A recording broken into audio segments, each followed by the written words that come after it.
It really started with looking at customer retention. And how we did that was we looked at segmentation of our customer base, but not in the traditional way, by age, location, education, etc. Much more in terms of purchasing patterns and frequency and themes, so that we could help differentiate not only between our consumers and our end users, but also see where our customers were on their purchasing journey and their relationship journey with the brand that we are selling. We then took that segmentation, and that allowed us to develop objectives for each customer group that we had identified through the segmentation. And then, having identified those objectives, we could obviously come up with different strategies and execute those.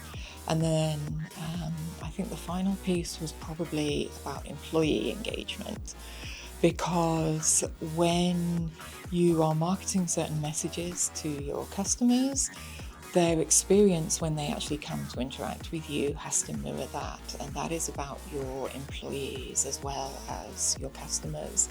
So your employees really need to buy into your brand and your values and what your products and services offer and the needs of the customers that they meet, so that they can really, I guess, finish that circle, complete that circle. In terms of the customer relationship. So it's not just about what we're telling the customer, it's about what they're experiencing when they come in store as well.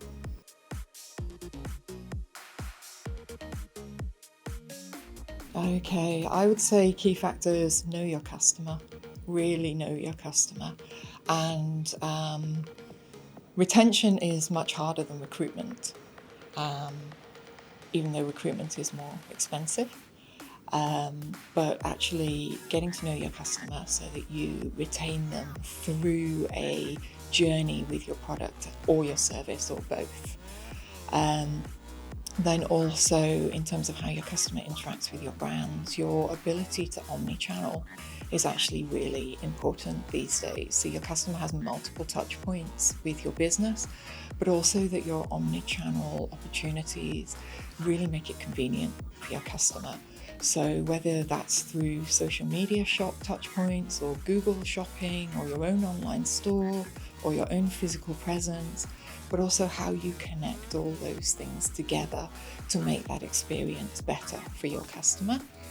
And then that really brings us to what we like to call resonance. And resonance is the step beyond awareness.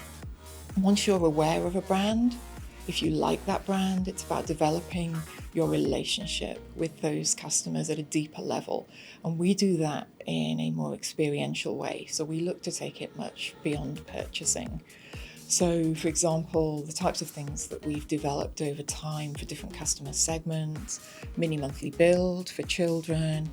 We've developed a games night where people can come to the store to learn how to build traditional board games out of Lego bricks and how to play them. We've developed an adult fan of Lego community night that's like a bi-monthly event for the adult fan of Lego community, where they can take part in build events and speed contests and showcases of upcoming products, previews, I guess.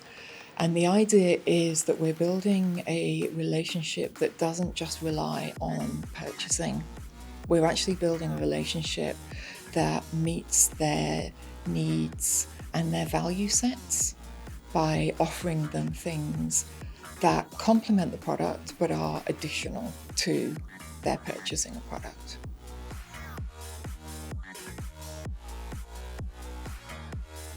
I think gamification is going to carry on being big.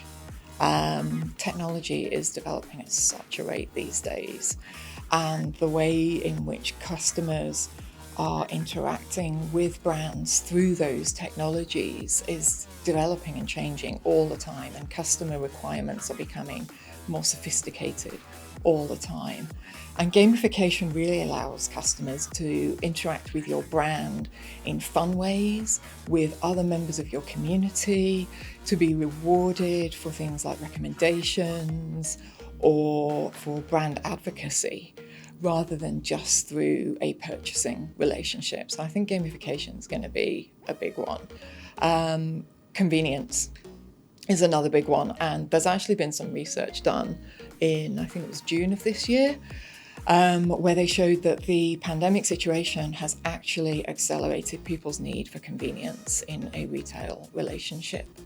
And that's looking at things like your click and collect capabilities, your shop and deliver capabilities, your contactless payment capabilities, your ability to integrate all your channels. So if your customer cannot find it in store, can they scan something, buy it, and know it will be delivered to their home by the time they get home? That kind of convenience is going to be really key in terms of developing that continued engagement. And then I think the other one, actually, which diverges from all of that, is CSR. Consumers these days are much more socially aware, much more environmentally aware, much more focused on the sustainability of what they are doing and the products that they are choosing to use. And your brand needs to find ways to meet those value sets, whether it's through reductions in packaging, or reductions in the environmental impact of your packaging, or re-engineering your product so that it has less environmental impact or that it meets an environmental need, so that you are reflecting your customers' value sets back to them